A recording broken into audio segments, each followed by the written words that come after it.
자, 위대한 아버지 밑에도 망나니 자식이 있는 것처럼 위대한 조상 세대 밑에 부끄러운 후손 또 형편없는 세대가 있었습니다.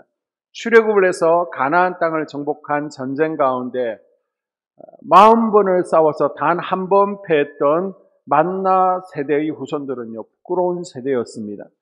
요소와 함께한 이 만나 세대, 이 세대는요, 하나님을 잘 섬긴 결과 가나안 땅을 정복하게 되죠.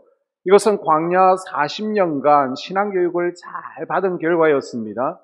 요소아와 함께한 이 세대들은요, 후손들이, 자녀들이 잘 기억할 수 있도록 돌비의 말씀을 새겼고요, 큰 도를로와 기념비를 삼았습니다. 그러나 이 후손들, 가나안 세대들은요, 하나님의 은혜를 잊어버리죠. 말씀의 중요성도 깨달지 못합니다. 각자 자기 옳은 소견대로 행하는 삶을 살았습니다. 그래서 이스라엘이 기억에서 지우고 싶은 기억이 사사시대입니다.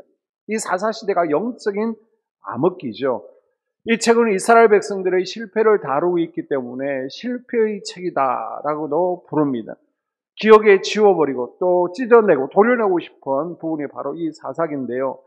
이 사사기는 영웅 이야기가 아닙니다. 타락 이야기를 다루고 있습니다. 우리는 사사기 하면 12사사를 생각하는데 사사기에서 말하고자 하는 것은 사사마저도 타락했다. 레위인들마저도 타락했기 때문에 이 사회가 종교적으로 또 도덕적으로 윤리적으로 이 모양이 되었다라는 것을 우리에게 말해주고 있는 것입니다. 자, 그러면 사사는 누굽니까? 제사장입니까? 왕입니까? 선지자입니까?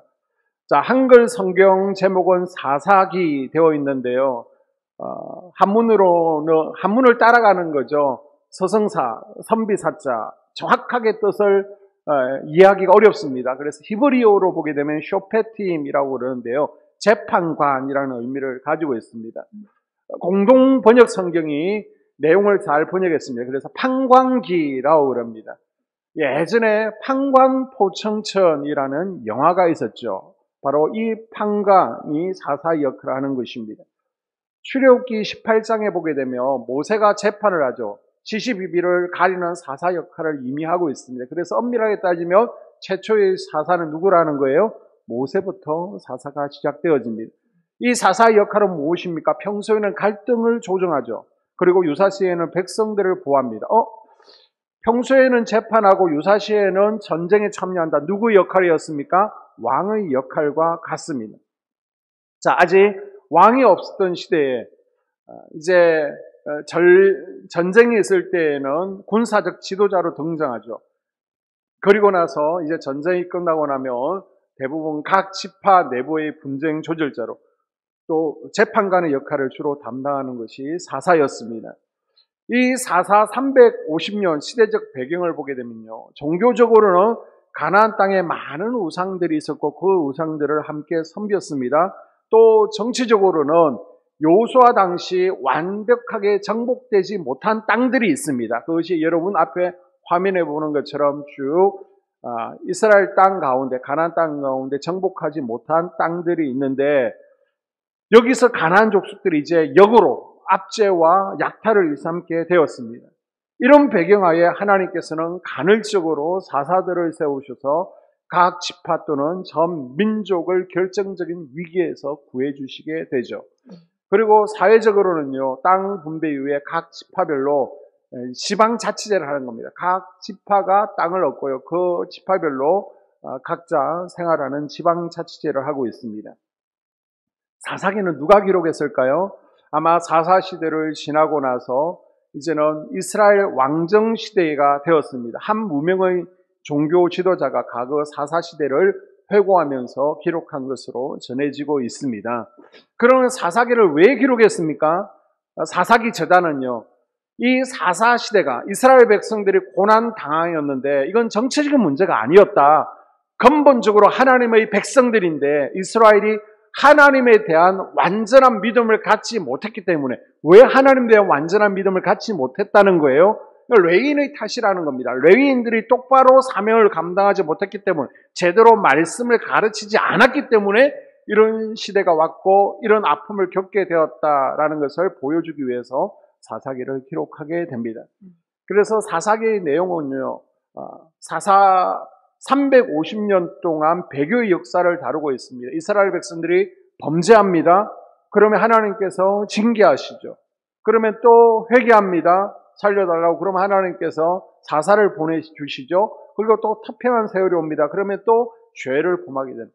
이 역사의 반복이 계속되는데 특별히 7번 그 역사가 반복된다라는 것을 보여주고 있습니다. 이 사사기의 주제는요, 타협, 그리고 배교, 패배입니다. 우상 숭배자들과 이방인들과 함께 결혼해서 타협을 하게 되죠. 결과가 무엇입니까? 여호와를 떠나게 됩니다. 배교하게 되었습니다. 그 결과 또 우상 숭배자들이 압제를 받게 되죠. 다른 주변 블레셋과 주변 나라들로부터 압제를 받게 되고 이스라엘은 이제는 패배를 하게 됩니다. 우리는요, 이 12사사들의 멋진 행적에 집중할 수 있는데 사사기는 이 시대가 얼마나 악했는가, 그리고 시대가 악해진 이유가 무엇인가에 포인트를 맞추고 있습니다. 사사기는 크게 세 부분으로 나눌 수 있습니다. 먼저 1, 2장은요, 사사시대 배경을, 서론 부분입니다. 쭉 사사시대의 영적 배경을 소개하고 있고요. 그 다음 3장에서 16장까지는 12사사들의 활동을 다루고 있습니다. 다음 주에 우리가 살펴볼 것입니다. 그리고 이스라엘의 타락상을 17장에서 21장까지 다루고 있는데, 자, 1, 2장은 서론 부분입니다. 그리고 17장, 18장의 결론이 하나 나오고 있고요. 또 19장에서 21장의 결론이 하나 나오고 있습니다. 이 결론은 이제 별책부로가 같은 것이죠. 자, 오늘은 서론과 결론을 살펴보겠습니다. 자, 먼저 1장을 보게 되면요, 1장은 가나안 정복의 첫 번째 실패를 다루고 있습니다. 가나안 정복을 할 때 크게 세 단계로 이루어졌습니다.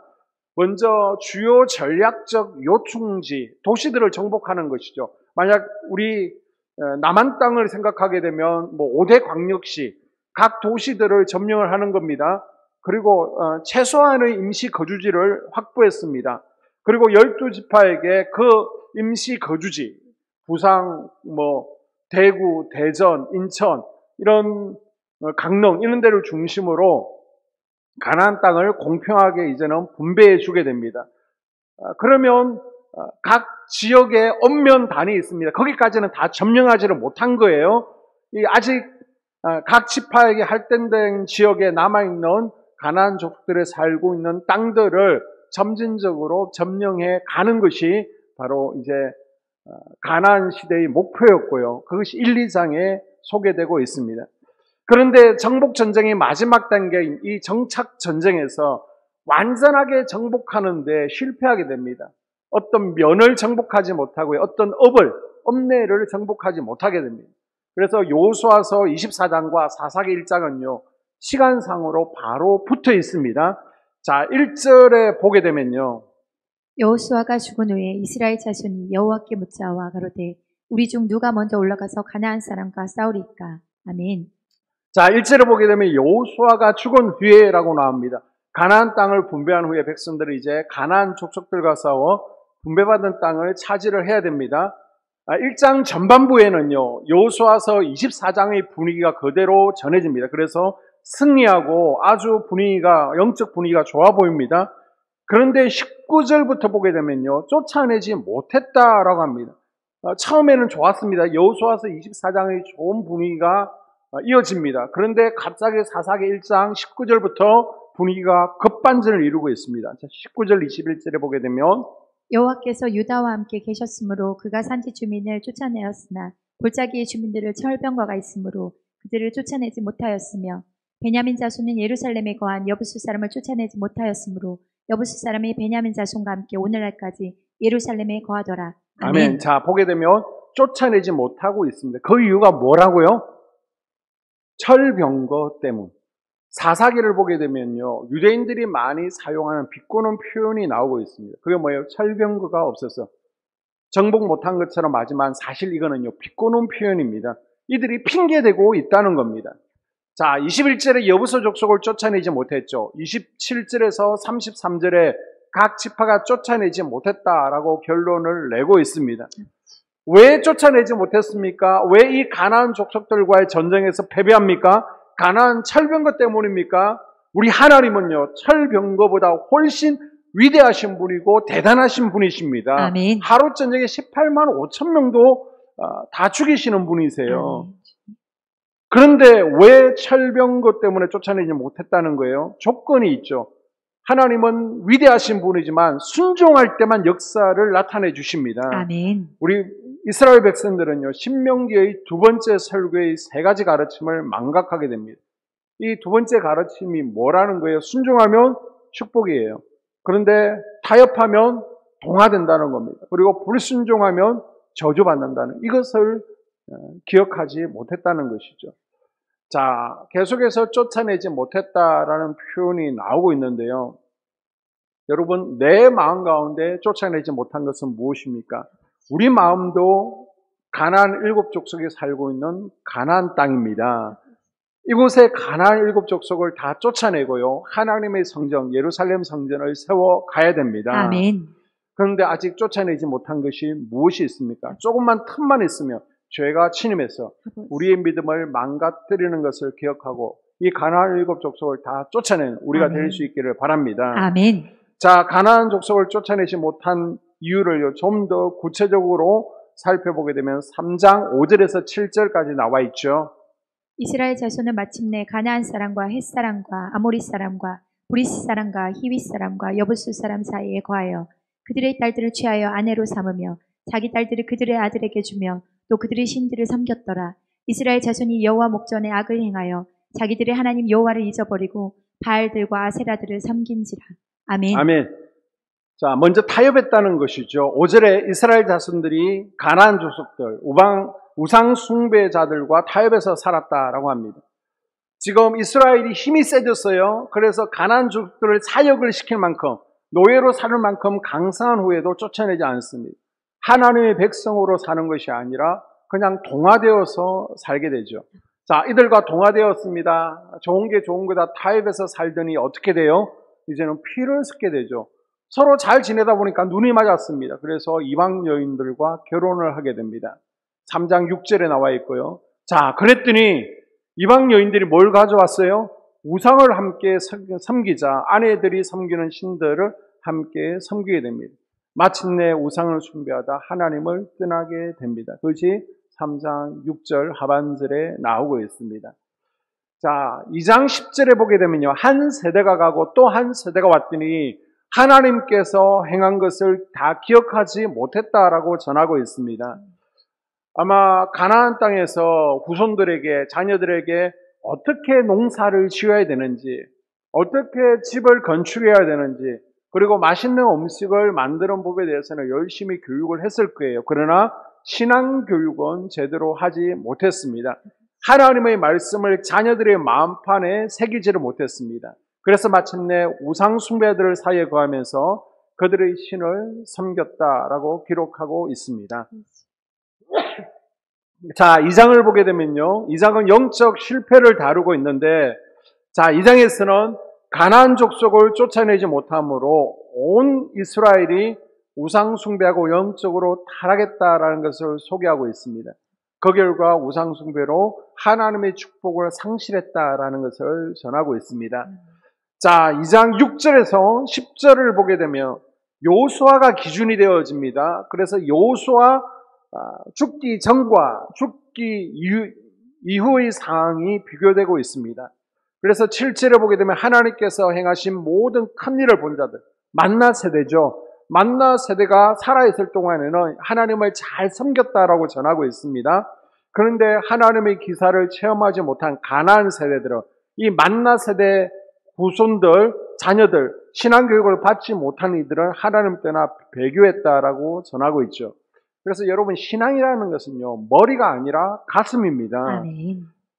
하나님의 살아계심을 직접 체험해야만 어려움이 옵니다. 고난이 옵니다. 그때 흔들리지 않고요, 하나님을 떠나지 않습니다. 아멘. 그래서 여러분, 내가 왕년에, 과거에 어떤 영적 경험이 있었다, 중요하지 않습니다. 과거뿐만 아니라 현재에도, 아멘. 지금도 영적 아멘. 경험이 있는 믿음의 사람들, 이스라엘 백성들이 될 수 있기를 바랍니다. 아멘.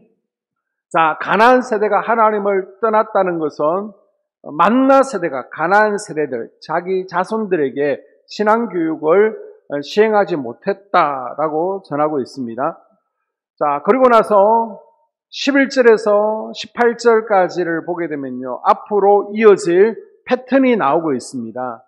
자, 사사시대 계속해서 반복되는 패턴을 설명하고 있는데요. 악을 행하죠. 그러면 하나님께서 징계하십니다.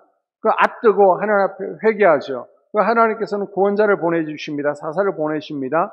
또 태평하면 범죄하게 된다는 것이죠. 자, 단순한 반복이 아닙니다. 점점 하얀 곡선처럼 아래로 점점 믿음이 떨어지는 것을 볼 수 있습니다.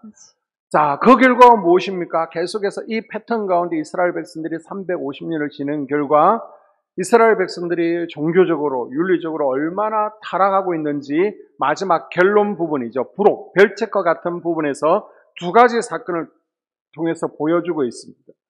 두 개의 레위인과 관련된 사건을 통해서 이 사회가 얼마나 타락했는지를 소개하고 있습니다. 먼저 17장과 18장에 보게 되면요, 단지파의 우상 숭배가 나오고 있는데요. 자, 먼저 17장에 보게 되면 타락한 한 가정이 나오고 있습니다. 2절에 보게 되면 아들이 못 됐어요. 어머니의 은을 몰래 훔쳤습니다. 자고 일어나서 장롱을 열어보니까 그 엄마가 소중히 여기던 은이 다 사라진 거예요. 그래서 막 저주를 퍼붓는 겁니다. 이 훔쳐간 놈 앞으로 코 깨지고 뒤로 코 깨지고. 그러니까 아들이 가만히 듣다가 무서운 거예요. 너무 심하게 저주를 하니까 그 저주가 내게 임하면 안 되지. 그래서 엄마한테 제가 사실은 훔쳤어요, 죄송해요 하고 은을 돌려줬습니다. 그러니까 엄마도 이제는 무서운 겁니다. 자기 입으로 너무 심한 저주를 내뱉어놨기 때문에 혹시나 이 저주가 우리 아들에게 임하면 안 되지. 그래서 그 은을 가지고 한 신상을 만들게 됩니다. 우상을 만들었어요. 그리고 하는 말이 3절에 보니까 여호와께 거룩히 드리노라. 우상을 만들어 놓고 거룩히 드린다. 하나님께서는 신상을 만들지 말라라고 분명히 말씀하셨습니다. 그런데 우상을 만들고 하나님께 드린다. 말도 안 되는 소리를 하고 있죠. 벌써 지금 혼합 종교가 되어가고 있습니다. 자, 5절에 이 미가의 집에 우상을 만들어 놓고 아들 가운데 야, 네가 대표로 제사장 해라. 그래서 우상 숭배를 하고 있습니다. 그때 마침 저 베들레헴 아래에서부터 먹을 것을 구하지 못해서 여기저기 떠돌아다니는 한 레위인 제사장을 만나게 됩니다. 레위인 제사장이 그 성읍에 있는 것이 아니라 지금 막 유랑하고 있는 거예요. 그래서 이 미가의 집에서는 뭔가 부족하다 싶었던 차에 아들이 제대로 제사장 역할을 못하잖아요. 미숙하잖아요. 그런데 제사장 출신이 오니까 미가의 개인 제사장으로 채용을 하게 되죠. 여러분, 레위인의 역할은 무엇입니까? 각 성읍에서 48개 성읍에서 나누어져서 율법을 가르치는 겁니다. 말씀을 함께 통독하는 거예요. 레위 지파는 자기가 담당하고 있는 그 성읍에서 영적 리더 역할을 해야 되는 겁니다. 그곳에서 예배를 집례해야 되는 제사장이 지금 그 땅을 떠났습니다. 성읍을 떠났습니다. 떠난 이유가 뭐라는 거예요? 레위인은 땅이 없습니다. 농사를 짓지는 못해요. 그래서 백성들의 11조로 생활을 해야 되는데 백성들이 하나님의 말씀 두기를 싫어했죠. 레위인의 역할이 없어진 겁니다. 11조를 돌보아 주지 않으니까 돈이 없는 겁니다. 생활이 안 되는 것이죠. 그래서 돈 때문에 사명의 자리를 떠나서 우상 숭배에 동참하는 아픈 현실이 일어나게 되었습니다. 그런데 이 레위인이 누구냐? 18장 30절을 봅니다. 단 자손이 자기들을 위하여 그 새긴 신상을 세웠고 모세의 손자요 게르솜의 아들인 요나단과 그의 자손은 단 지파의 제사장이 되어 아멘. 자, 미가의 집에 개인 제사장이 누구라는 거예요? 모세의 손자 요나단이라는 겁니다. 충격적인 사실이죠. 모세의 손자가 우상을 숭배하는 제사장이 되었습니다. 자, 사사기 17장 18장에 있으니까 저 사사시대 뒷부분인데 어떻게 모세의 손자가 될 수 있느냐 우리가 생각할 수 있지만은 실제로 17장과 18장은요, 시간상 삼손 이후가 아니라 사사시대 앞부분, 요수아가 살아있을 때 아니면 바로 죽고 난 그때 뒷부분 결론의 부록처럼 소개를 하고 있는 것입니다. 자, 이 미가 신상 사건이 주는 메시지가 무엇입니까? 사사시대가 얼마나 타락했는지 레위 제사장이 필요 없는 사회가 되었다는 겁니다. 한 성읍의 제사장이 한 가정의 제사장으로 취업해서 우상숭배를 이끄는 가슴 아픈 상황이 되었습니다. 그래서 지금 계속해서 보이지 않게 이 무명의 사사계 저자는 뭘 우리에게 암시하고 있느냐? 이 모든 책임이 레위 지파에게 있다, 레위인에게 있다라는 것을 말해주고 있습니다. 악순환이 계속되는 거죠. 지금 레위 지파는 역할을 못하고 있습니다. 그러니까 백성들도 사사들도 다 타락했습니다. 이것이 이스라엘 전체 신앙이 붕괴되어 가고 있다는 것을 보여주고 있습니다. 자, 그 다음 18장에서는 이제는 미가 한 집의 우상숭배 타락이 아니라 단지파 전체의 우상숭배와 타락을 소개하고 있습니다. 단지파는 원래 저 블레셋, 가이사라 해변, 지중해 해변에 거주를 하고 있습니다. 그런데 블레셋과 아모리 족속을 제거하지 못했죠. 그래서 이 지중해 해변에 있으려고 그러니까 너무 좁은 겁니다. 그리고 자꾸만 주변에 위협적인 블레셋과 아모리 족속이 있으니까 이곳에 더 이상 버틸 재간이 없다라고 판단을 한 거예요. 그래서 새로운 거주지를 물색하다가 결국은 저 북쪽에 있는 라이스라는 지방으로 이사를 가게 됩니다. 이 단지파 이동은요, 사사 후반기가 아닙니다. 뒤에 있다고 후반에 이동한 게 아니에요. 사사기 초반부에 이동을 하게 됩니다. 자, 단지파가 가나안 땅의 최북단에 있는 라이스 땅으로 이주하게 되는데, 자, 이때 미가의 지나가는 길에 미가의 집에 있는 우상을 보게 됩니다. 그래서 그것이 좋아서 우상을 빼앗습니다. 제사장도 납치하게 됩니다. 그래서 이제는 미가 한 집의 우상 숭배가 아니라 단지파 전체의 우상과 제사장이 되었습니다. 지금 한 가정의 타락이 온 지파의 타락으로 퍼져가게 되겠죠. 자, 이것이 계기가 되어서 훗날 여로보암이 예루살렘 성전을 정지고 단에다가 금송아지 우상을 세우는 일이 발생을 하게 됩니다. 결과 단 지파는요, 12지파에서도 아예 빠져버리게 됩니다. 그래서 요한계시록을 보게 되면 천국이 나오는데 천국에서도 단 지파가 없습니다. 적 그리스도의 지파로 대변되고 있습니다.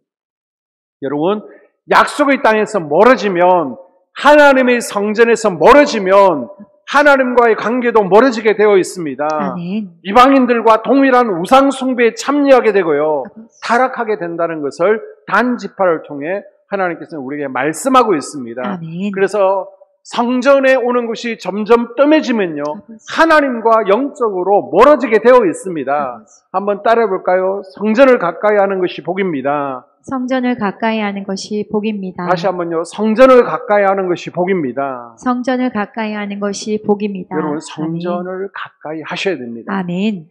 자, 미가 집안의 우상이 단 지파의 우상으로 확대되는데 미가 가정과 레위인이 한 몫을 하게 되죠. 나는 하나님의 복음을 널리 펼쳐 확장하는 일에 지금 한 몫을 하고 있습니까? 아니면 우상의 세력을 확장하고 나쁜 영향력을 미치는데 한 몫을 하고 있습니까? 공동체 내에서 한두 사람의 잘못된 말과 행동이 교회를, 그리고 한 가정을 어렵게 하고 사망의 길로 빠뜨릴 수 있음을 우리가 꼭 기억할 수 있기를 바랍니다. 아멘. 여러분, 포도원을 하는 것은요, 공룡이 아닙니다. 작은 여우라는 것을 기억하시고, 아멘. 우리는 하나님 나라 확장하고 주의 성전을 세워가는데 쓰임받을 수 있기를 주님의 이름으로 당부를 드립니다. 아멘. 자, 19장에서 21장 결론 두 번째 부분인데요, 이것도 역시 별책 2가 되어집니다. 이 사사시대가 얼마나 타락했는지 그 타락한 사회상을 보여주고 있습니다. 자, 한 레위인이 있습니다. 그런데 레위인이요, 처벌두었습니다. 지금 레위인은 종교적으로 윤리적으로 모범이 되어야 됩니다. 거룩하게 구분된 레위인이 처벌두고 있다는 것조차 말이 되지 않죠. 이 사사시대에서 등대가 되어야 될 레위인조차 타락했기 때문에 지금 이 사회가 이렇게 되어가고 있다. 이 책임도 레위인에게 있다라는 것을 계속해서 암시하고 있습니다. 그런데 그 첩이요, 행음하고 친정으로 도망가게 됩니다. 레위인이 장인집에 가서 여자를 데리러 갑니다. 이 가늠한 딸은요, 마땅히 돌로 쳐 죽여야 됩니다. 그런데 딸을 그대로 방치한 것은 지금 장인집에 가정신앙교육이 되지 않고 있음을 우리에게 또 암시하고 있습니다. 자, 며칠 머물고 나서 데리고 오는 길에 해가 지게 됩니다. 지금 기바 지역인데요, 여관도 없습니다. 하루 저녁 머물고 이제는 베들레헴으로 돌아와야 되는데 이 기바 지역에 모두가 이 레위인을 맞아들이지를 않습니다. 이스라엘은요, 나그네 보호법이라는 것이 있습니다. 그래서 밤이 되어지면 반드시 모르는 사람이라도 집에 들여서 먹을 것을 줘야 되고요, 하룻밤을 채워줘야 됩니다. 이것이 율법인데 동네 사람들 모두가 지금 율법을 외면하고 있습니다.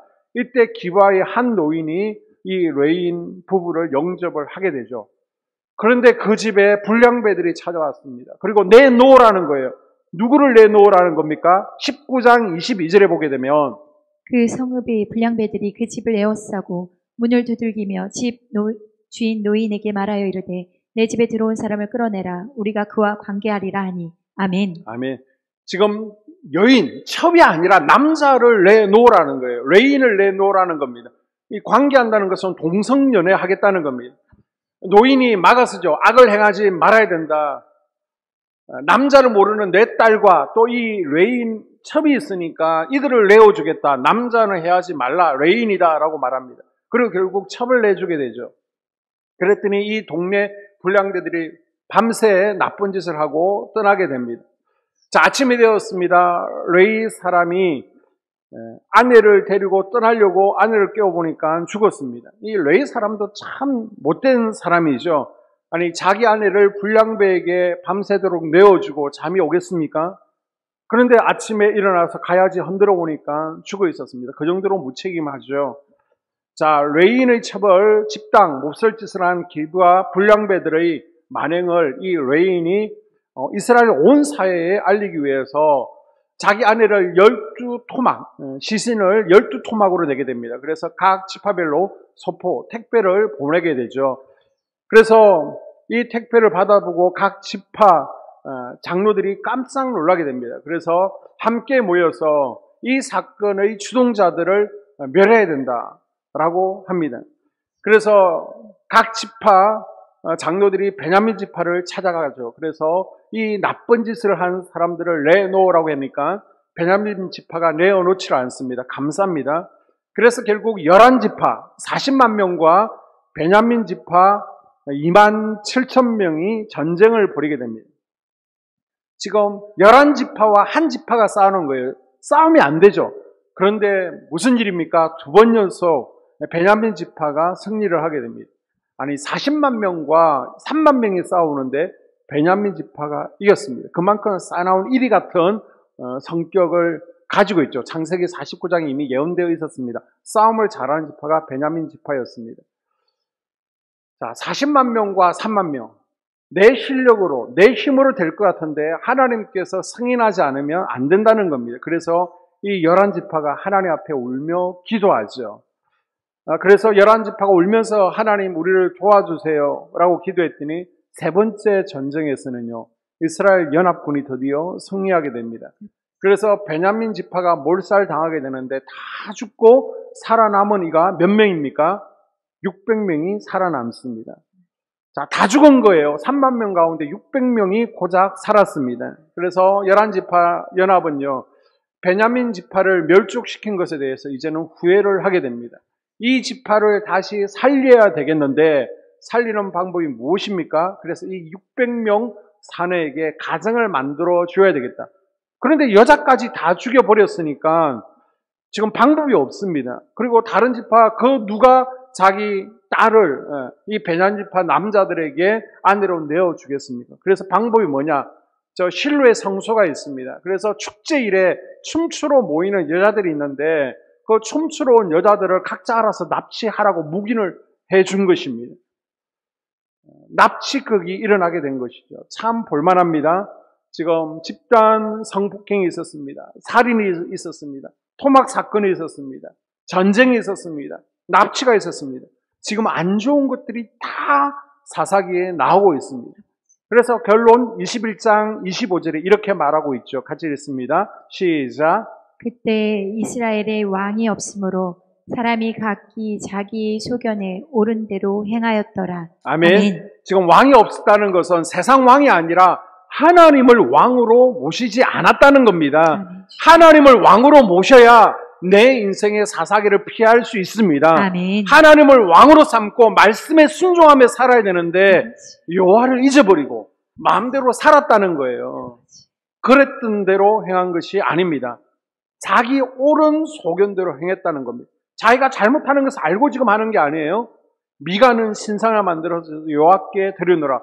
우상 숭배를 하면서 우상 숭배인 것을 몰랐습니다. 기본은요, 자기 옳은 대로 행합니다. 나쁘다고 생각하지를 못했습니다. 자, 결국은요, 신앙교육의 부재라는 것이죠. 레위인이 제 역할을 하지 못했습니다. 다음 세대를 위해서 말씀 교육이 가장 중요합니다. 사단은요, 지금도 가정과 교회를 허무는데 총력을 기울이고 있습니다. 가정 공동체에서 레위인의 역할은 누가 감당해야 됩니까? 부모님이, 아버지가, 어머니가 감당해야죠. 말씀으로 자녀들을 양육해야 됩니다. 아멘. 자녀들의 신앙교육은 참 중요한 겁니다. 아멘. 그래서 예배의 자리, 믿음의 자리를 떠나지 아니하도록 어릴 때부터 예배의 태도가 어떠해야 되는지를 가르쳐야 됩니다. 아멘. 그리고 자녀들이 하나님을 직접 경험하고 하나님의 살아계심을 보게끔 만들어야 머리가 아니라 가슴으로 체험하게 해야 성공하는 신앙교육이 되어집니다. 아멘. 그리고 교회에서 레위인의 역할은 누가 하는 거예요? 바로 목회자죠. 성도들에게 영어의 말씀을 먹이는 것입니다. 그래서 우리가 계속해서 영어의 말씀을 먹이고 설교를 통해서 또 성경 공부를 해야 되는데 화요일날 아니면 목요일날 여러분을 부르면요, 수요일도 오셔야 되죠. 또 목요일도 오셔야 되고 금요일도 주일도 너무 피곤하고 힘이 들잖아요. 그래서 수요일날 이렇게 함께 모여서 우리가 수요 성경 공부를 하고 있습니다. 그래서 주변 우리 속회에서 속도원들도 꼭 권유하셔서 함께 우리가 말씀 공부하자. 말씀으로 무장한 우리가 될 수 있기를 바랍니다. 아멘. 말씀이 필요 없다. 말씀이 필요 없어지면요, 목회자가 필요 없어지게 되는 것입니다. 그래서 레위인의 역할을 감당 못하면 사사기 17장에서 21장에 일어난 끔찍한 사건들이 지금도 여전히 일어나고 있고 또 일어날 수 있다는 것을 우리에게 지금 하나님은 경고하고 있습니다. 아멘. 교회와 가정에서 우리가 레위인의 역할을 잘 감당할 때 다음 세대에게 안전한 신앙의 바톤 터치를 이룰 수 있는 것을 기억할 수 있기를 바랍니다. 아멘. 그래서 우리가 각 가정에서 레위인의 역할을 잘 감당함으로 가정의 사사시대를 막아내고 또 영적 구원기를 가져오는 아멘. 우리가 될 수 있기를 주의 이름으로 축복합니다. 아멘. 이스라엘 백성들이 하나님 뜻대로 잘 살았다면 사사들이 없어도 되었겠죠. 그런데 하나님 앞에서 악을 행한 결과 사사가 필요했습니다. 12사사가 소개되고 있는데요. 오늘부터 삼송까지 우리가 한번 12사사송이 있습니다. 함께 한번 불러보도록 하겠습니다. 제가 먼저 한번 불러볼게요. 온니엘과 에호 삼갈드보라 기동과 돌라와 야일 입다와 입산 엘론과 압돈 삼손까지 모두 12사사들. 너무 쉽죠? 같이 한번 불러보겠습니다. 시작. 온니엘과 에호 삼갈드보라 기동과 돌라와 야일 입다와 입산 엘론과 압돈 삼손까지 모두 12. 자, 1, 2 여기만. 온니엘과 에호 삼갈드보라 기동과 돌라와 야일 입다와 입산 엘론과 압돈 삼손까지 모두 12. 이번에는 3, 4 온니엘과 에호 기드온과 돌라와 야일 입다와 입산 엘론과 압돈 삼손까지 모두 12사사들. 예, 너무나 잘하셨습니다. 자, 이 12사사 가운데 오늘은 온니엘부터 삼손까지 봐야 되는데, 삼손까지 오늘 하려고 했는데, 그러면 시간이 조금 오버될 것 같아요. 그래서 삼손까지 하지 않고 그 전에 마무리를 하도록 하겠습니다. 먼저 온니엘은요, 유다 지파입니다. 자, 사사시대 350년은 범죄, 하나님이 징계하시죠. 회개합니다. 하나님께서 구원하십니다. 또 범죄합니다. 이 단어가 이스라엘 역사의 악순환을 보여주고 있습니다. 그러면 3장 7절부터 역사의 악순환이 어떻게 기록되어 있는지 한번 온니엘 시대를 가지고 예를 들어 보겠습니다. 먼저 7절에 보게 되면 이스라엘 자손이 여호와 목전에 악을 행하여, 배교의 역사가 나오고 있습니다. 자기들이 하나님 여호와를 잊어버리고 바알과 아세라를 섬긴지라. 자, 결과가 무엇입니까? 8절에 여호와께서 이스라엘에게 진노하시죠. 그랬더니 메소포타미아 왕 구산 리사다임의 손에 팔아서 8년 동안 압제를 당하게 됩니다. 자, 그러면 9절에 이스라엘이 살려달라고 하나님께 부르짖고 회개하죠. 그랬더니 하나님께서 구원하시죠. 자, 그들을 위하여 한 구원자를 세워 구원하게 하시니 그는 곧 갈렙의 아우 그나스의 아들 온니엘이라. 자, 이스라엘이 타락하자 메소포타미아를 통해서 징계하시고요. 이스라엘이 다시 잘못을 회개할 때 사사 온니엘을 통해서 구원해 주십니다. 온니엘은 갈렙의 동생이면서 사위죠. 갈렙의 딸 악사와 결혼했습니다. 악사 보험 아니에요. 여자 악사입니다. 원래 이방 나라 출신이에요. 그런데 어떻게 유다 지파가 되었습니까? 출애굽에 이스라엘 히브리인들만 출애굽을 한 것이 아니라 여러 잡족들도 함께 출애굽을 했죠. 그런데 이 갈렙도요, 이방인이면서 끝까지 따라왔습니다. 그 결과 유다 지파에 소속되는 영광을 누리게 되었죠. 자, 8년간 메소포타미아 구산 리사다임의 압제에서 이스라엘을 구원해서 온니엘은 40년간 이스라엘의 평화를 가져오게 됩니다. 자, 다음으로 사사 에웃이 나오고 있습니다. 에웃은요, 베냐민 지파 게라의 아들입니다. 또 똑같은 패턴이 나오고 있습니다. 보시게 되면요, 12절에 이스라엘 자손이 또 여호와의 목전에서 악을 행하니라. 결과가 뭐예요? 하나님께서 모압한 에글론을 강성하게 하셔서 함께 암몬, 아말렉 자손들을 모아가지고 이스라엘을 쳐서 종려나무 성읍을 점령한지라.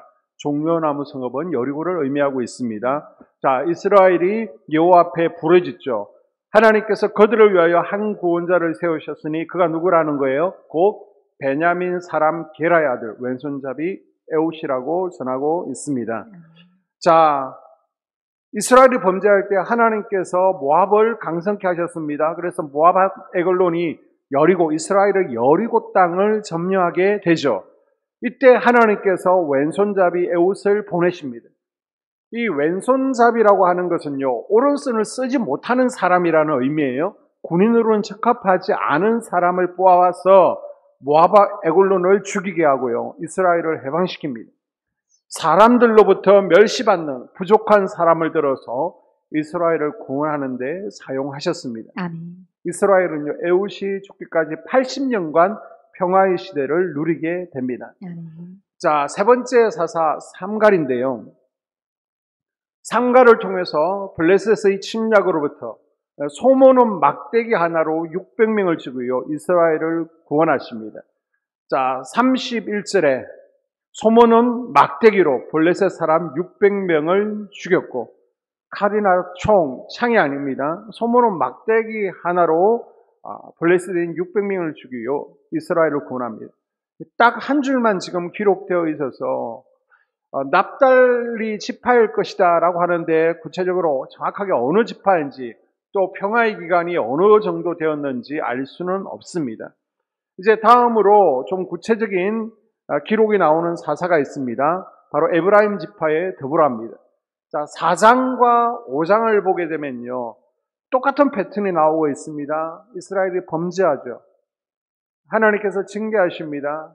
회개합니다. 그러면 하나님께서 또 구원자 사사를 보내시고요, 또 평화의 시대 얼마가 지나고 나면 또 범죄하게 되는 패턴이 나오고 있습니다. 한번 볼까요? 자, 성경에다가 줄을 그으셔야 되는데, 우리가 사사기를 했으니까 아마 줄이 다 그어져 있겠죠. 1절에 또 여호와의 목전에 악을 행하며 2절 하솔에 도판 가나안 왕 야빈의 손에 그를 파셨는데 군대 장관은 시스라요. 3절 야빈 왕은 철병거 900승이 있어서 20년 동안 이스라엘 자손을 심히 학대한 거로 이스라엘 자손이 여호와께 부러지졌더라. 그랬더니 4절에 라피도스의 아내 여선지 드보라가 이스라엘의 사사가 되었는데 전차 부대가 있는 야빈의 군대와 지금 이스라엘의 군대는요 전력이 비교가 되지 않습니다. 바락의 병력과 지금 시스라 야빈의 군대 장관이었던 시스라의 병력은 비교가 되지 않죠. 이스라엘이 열등합니다. 이때 하나님께서 여러분 지도에 보시면 저 위쪽에 기송강이 있죠. 기송강을 범람시킵니다. 그래서 시스라 군대의 기동력을 저하시키십니다. 10,000명밖에 안 되는 이스라엘군이 전차 부대 900대를 가지고 있는 강력한 시스라 군대를 한 명도 남기지 않고 격퇴시킵니다. 하나님의 역사하심이었습니다. 아멘. 가나안 야빈의 군대 장관 시스라는요, 이 격전지 부근에 장막을 치고 있던 헤벨의 집에 숨어들게 됩니다. 이때 헤벨의 아내 야엘이 시스라의 머리에다가 말뚝을 박아서 죽이게 됩니다. 하나님은요, 사람이 크게 기대하는 사람보다 별 볼 일 없는 사람, 그런 사람을 들어서 은혜를 베푸시고 사용하십니다. 아멘. 드보라는요, 여자 사사죠. 특별히 여자를 뽑았습니다. 지금 그 시대는요, 남존 여비 시대입니다. 우스갯소리로 남존 여비 시대를 남자가 존재하느냐, 여자가 비참한 시대라고 하는데요. 지금도 중동 지역은 남존 여비 사상이 강하죠. 그런데 예전에는 더더욱 그랬습니다. 그런 시절에 여자를 통해서 하솔왕 야빈의 20년 악제에서 이스라엘 구원에서 40년간 이스라엘을 평온하게 이끌었습니다. 드보라는요, 여자로서 지도자가 될 수 없는 운명입니다. 이스라엘에서도 여자는요, 별로 인정을 받지 못했습니다. 유대인들이 하나님 앞에 감사 기도 드리는 것 가운데 하나가 내가 여자로 태어나지 않은 것에 대해서 감사 기도를 드렸습니다. 하나님께서 이렇게 약하게, 그래서 하나님을 의지하는 자를 들어서 사용하시죠. 된 사람 야엘도 마찬가지였습니다. 무명의 여인이었지만 하나님께서 바락을 대신해서 크게 높여주셨던 이가 바로 야엘입니다. 이 시대, 그리고 우리 속해 이 교회도요, 영적 드보라를 필요로 합니다. 우리는 드보라가 잔다르 것처럼 직접 칼을 들고 전쟁터 제일 앞에서 싸운 것으로 오해하는데 아닙니다. 드보라의 역할은 군대에 앞장서서 직접 싸우는 여전사가 아니었고요. 뒤에서 군대 장관 바락과 백성들이 전쟁을 할 수 있도록 이렇게 세운 거예요. 독려하고 지원해주는. 그래서 각자가 싸울 수 있도록 힘을 실어주는 코치였습니다. 우리는 가정에서, 교회에서, 여러분의 자녀들 앞에서 영적 드보라가 될 수 있기를 바랍니다. 아멘. 다음으로 6장에서 9장까지는요, 사사 기도온이 등장합니다. 역시 똑같은 패턴이 나오는데요. 자, 1절 22절에 보게 되면 이스라엘 자손이 여호와의 목전에 악을 행하였으므로 여호와께서 7년 동안 그들을 미디안의 손에 붙이시니. 자, 22절 미디안의 손이 이스라엘을 이겼습니다. 백성들이, 이스라엘은 약해졌죠. 그래서 굴이나 산성을 만들어서 피난합니다. 지금까지의 그 어떤 이스라엘 주변국들의 압제보다 더 심각한 압제가 미디안의 압제였습니다. 그러자 6절에 이스라엘 자손이 여호와께 부르짖었더라. 또 하나님 앞에 살려달라고 기도합니다. 자, 12절에 보십시오. 여호와의 사자가 기드온에게 나타나 이르되 큰 용사여 여호와께서 너와 함께 계시도다. 하나님께서 구원자 기드온을 부르셨습니다. 기드온은요, 요단 서편 머나세 지파 아베스의 아들로 그리심산에서 멀지 않는 오브라에 살고 있었습니다. 요단 서편 므낫세 지파라고 제가 말씀드리는 것은 요단 동편에도 또 므낫세 2분의 1 지파들이 살고 있기 때문입니다. 자, 이 그리십산 주변 세겜 옆에 있는 오브라에 살고 있는데 하나님께서 나타나셔서 말씀하시죠. 자, 14절에 여호와께서 그를 돌아보아 가라사대 너는 이 내 힘을 의지하고 가서 이스라엘 미디안의 손에서 구원하라. 내가 너를 보낸 것이 아니냐. 아멘. 자, 하나님께서 미디안 손에서 이스라엘을 구원하라 사명을 주십니다. 기도원이 뭐라고 대답해요? 아멘이라고 하지 않죠. 저는요 정말 약한 자입니다. 비리비리합니다. 제일 작은 자입니다. 못났다라고 말합니다. 자, 12절에 보게 되면 큰 용사라고 표현하는데요. 기도원은 큰 용사가 아니죠. 겁쟁이였습니다. 소심했습니다. 맞지 않는 말입니다. 그러나 앞으로 하나님께서 큰 용사로 쓰시겠다는 겁니다. 아멘. 지금 현재의 기도원을 보신 것이 아니라 미래의 기도원을 보시고 예언으로 주신 말씀이죠. 너를 쓰겠다. 아멘. 내가 너를 불렀다. 아멘. 택하고 구원자로 삼았으니 너는 큰 용사가 되어서 이스라엘 구원하리라 라고 말씀하십니다. 아멘. 그리고 하나님께서는 그냥 사명자로 쓰시는 것이 아니라 합당하도록 훈련시켜 가십니다.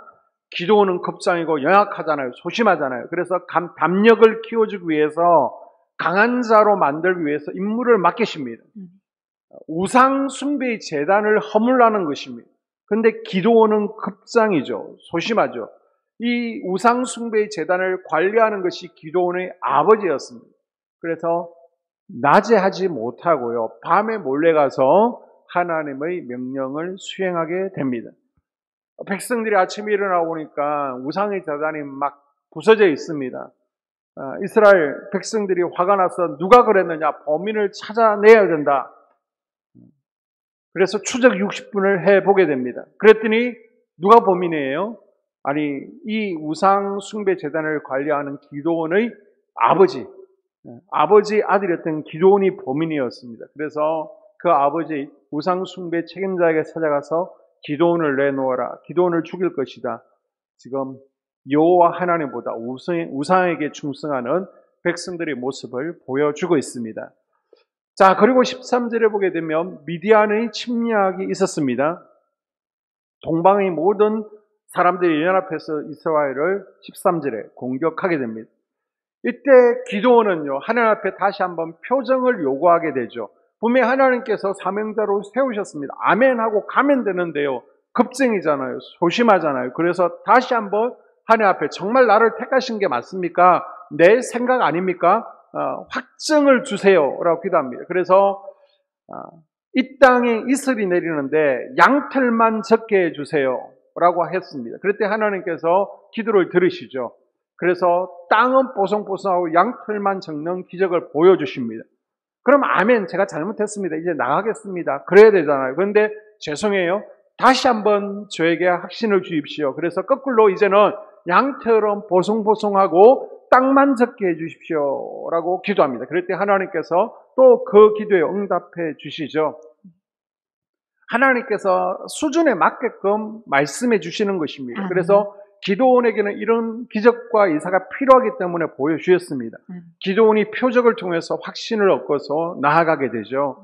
지금 이 시대에도 하나님께서 이적을 베푸십니다. 아멘. 치유를 일으키십니다. 아멘. 그 이유가 무엇입니까? 믿음 없는 이들에게 믿음을 주시려고, 믿게 하시려고, 아멘. 믿음이 약한 자들은 굳세게 하기 위해서 지금도 기적과 치유를 베풀어 주십니다. 아멘. 여러분, 나에게도요, 아멘. 뿐만 아니라 우리 자녀에게도 아멘. 하나님의 살아계심을 경험한 간증이 있기를 주의 이름으로 축복합니다. 아멘. 자, 보잘것없는 기도원이 나팔을 붑니다. 나팔을 언제 분다고요?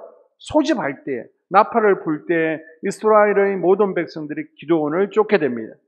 32,000이 모였습니다. 이때 하나님께서는 야, 인원이 너무 많다. 모두 못 쓰겠다라고 하십니다. 하나님께서 못 쓰시는 자가 누굽니까?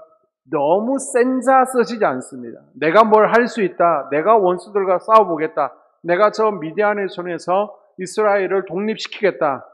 그러면 하나님께서 사용하지 않죠. 그래서 말씀하시기를 이스라엘을 보냈는데 혹시 자기 힘으로 했다고 그럴까봐 얘들을 쓰지 않겠다라고 말씀하십니다. 돌아가라는 거예요. 또 두려워 뜨는 자는 가라라고 하십니다. 자, 7장 3절에 보게 되면 이제 너는 백성의 귀에 고하여 이르기를 누구든지 두려워서 떠는 자여든 길라앗산에서 떠나 돌아가라 하라 하시니 이에 돌아간 백성이 22,000명이요 남은 자가 10,000명이었더라. 아멘. 자, 7장 5절과 6절에 보게 되면 그래서 두려워 뜨는 자들은 가라. 얼마가 돌아갑니까? 22,000명이 갔습니다. 32,000 가운데 22,000이 갔습니다. 얼마 남았습니까? 10,000명이 남았습니다. 자, 역대기를 보게 되면요. 전쟁터에 나가지 못하는 자들이 있습니다. 두려워 떠는 자들은 전쟁에 나가지 못합니다. 집을 지었는데 그 집에서 한 번도 자보지 못했습니다.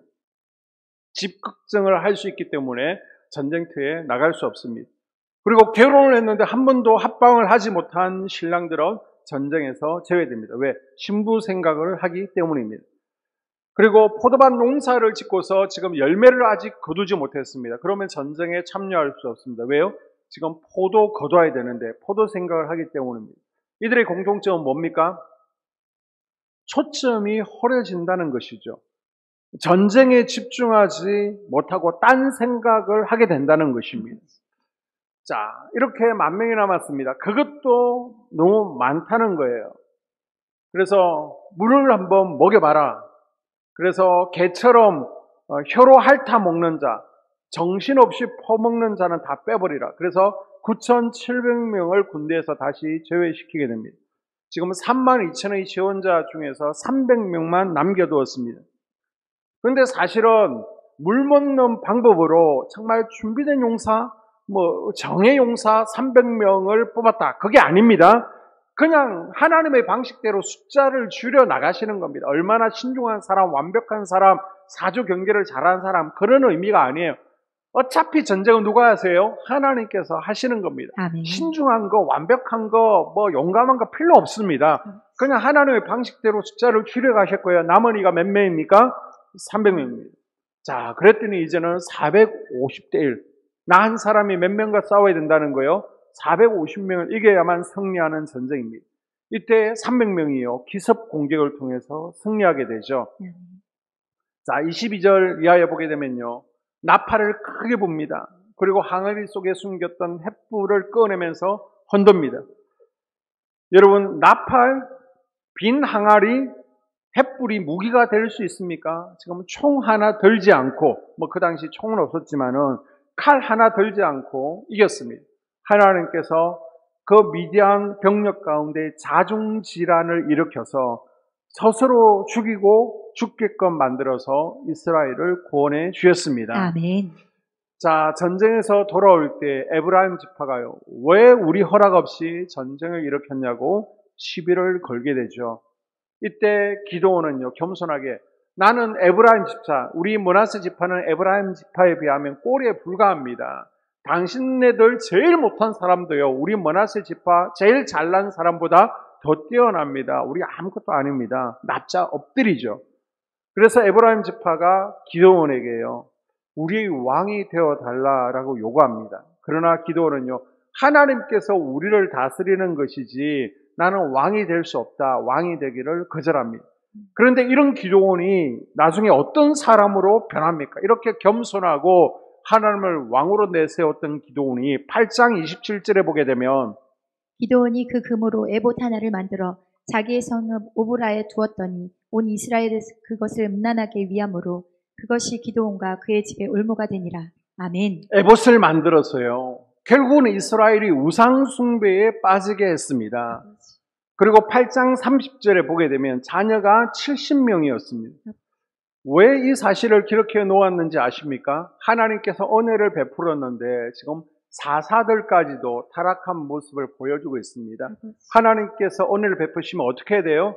자구해야죠. 하나님께 감사할 줄 알아야죠. 그런데 타락해가는 모습을 보여주고 있습니다. 신명기 17장 17절에 보게 되면 왕은 아내를 많이 두어서 미혹을 당하지 말라라고 분명히 경고하고 있습니다. 지도자가 하나님의 은혜를 통해서 지금 리더가 되었는데 아내가 많아서 자식이 70인이었더라. 이처럼 하나님을 떠나는 성품이 인간에게 있음을 지금 보여주고 있는 것입니다. 그 결과 9장에 보게 되면요. 그 아들 가운데 아비멜렉을 통해서 다른 70명의 자녀들이 다 숙청당하고 죽는 아주 집안이 몰살당하는 참담한 결과를 가져오게 되죠. 자, 돌라와 야일을 보게 되면요. 자, 10장의 소사사로 불리는 돌라와 야일이 나오고 있습니다. 자, 소사사, 대사사 어떻게 나옵니까? 나오는 양이 많으면 대사사, 양이 적으면 소사사입니다. 소사사 6명, 대사사 6명을 맞춥니다. 12명으로 맞추어서 이 12명의 업적을 다 기록하다 보면 분량이 너무 많아집니다. 그래서 분량을 맞추기 위해서 일부러 내용이 많은 6명, 내용이 적은 또 6명 맞추었습니다. 자, 돌라는요 간단하죠. 이사갈 지파입니다. 부하의 아들로 23년간 이스라엘을 다스리게 됩니다. 그리고 야일은요 22년 동안 이스라엘 사사로 다스렸습니다. 이 야일의 이력서를 보게 되면 아들 30, 그 다음 나기와 성읍이 30입니다. 전쟁 승리 기록이 없습니다. 첩을 많이 두어서 자식이 30이 되고 자기 가족들을 위해서 많은 재산을 취했다는 기록이 전부입니다. 아니, 하나님의 말씀을 따라 백성을 이끌어야 될 지도자의 이력으로서는 참 실망스럽죠. 제사장 나라, 거룩한 백성이라는 이스라엘의 정체성은 이미 사라진 지 오래입니다. 지금 사사시대는요, 레인이 타락했습니다. 사사마저도 타락했다라는 것을 보여주고 있습니다. 나라와 민족을 구했다. 그런 이력은 없습니다. 자식이 몇 명이었다. 재산이 얼마였다. 사사인데 지금 그것을 보여주고 있습니다. 자, 그 다음 입다를 보게 되면요. 입다는 요단 동편, 가치파입니다. 확실하지는 않습니다. 어떤 이들은 머나세, 요단 동편에 있는 머나세 지파라고 얘기하고요. 대부분 이제 가치파였을 것이다 라고 추측합니다. 6년간 이스라엘을 편안하게 이끌었습니다. 입다는 서자였죠. 형제들의 멸시를 받고 쫓겨나 이방 땅, 돕 땅에 피신해 살았던 불우한 인물입니다. 이 돕은요, 저 지도를 보시면 저 위편에 있는데 좋다라는 의미를 가지고 있습니다. 그러나 실제로 안 좋은 광야입니다.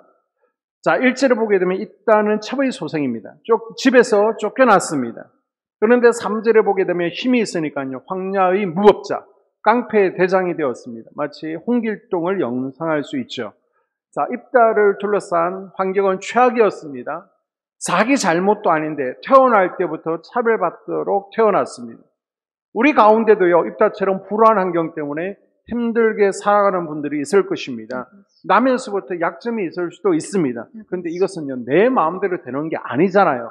다만 주어진 환경에 대해서, 약점에 대해서 우리가 믿음으로, 아멘. 신앙으로 아멘. 하나님을 의지하고 환경과 약점을 극복해 가면 되는 것입니다. 아멘.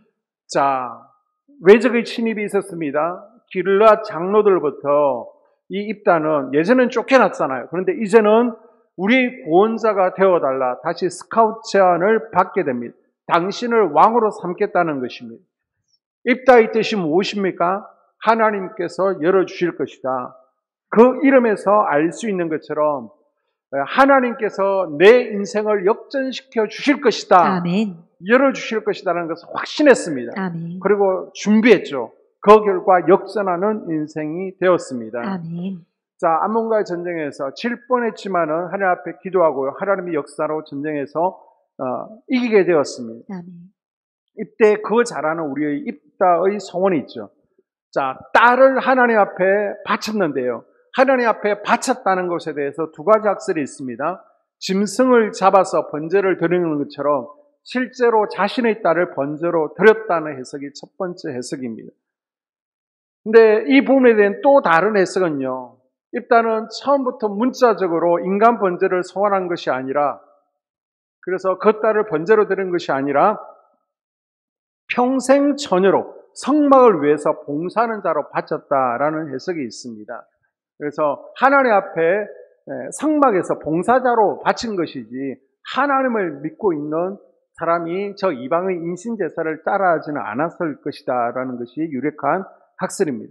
그런데 중요한 것은요, 입다는 하나님 앞에 비록 경솔하게 서원했지만은 그 서원만큼은 분명히 지켰다는 것입니다. 아멘. 그 시대가 어떤 시대예요? 사사시대는요. 하나님과 약속해놓고 약속을 지키지 않던 시대였습니다. 하나님과 약속을 너무 쉽게 깨워버리던 하나님 뜻을 따르지 않던 그 시대에 입다는 철저하게 비록 자기에게 손해가 될지라도 이렇게 서원을 하나님과 약속을 지키는 사사였다라는 것을 우리에게 보여주고 있습니다. 아멘. 자, 다음 입산을 보게 되면요. 사사 입산은 유다 지파입니다. 자식이 많았습니다. 아들 30은 외국으로 장가 보냈고요. 딸 30은요. 국제 결혼을 했습니다. 국제 결혼을 하지 말라고 했는데 사사가 불순종하고 있습니다.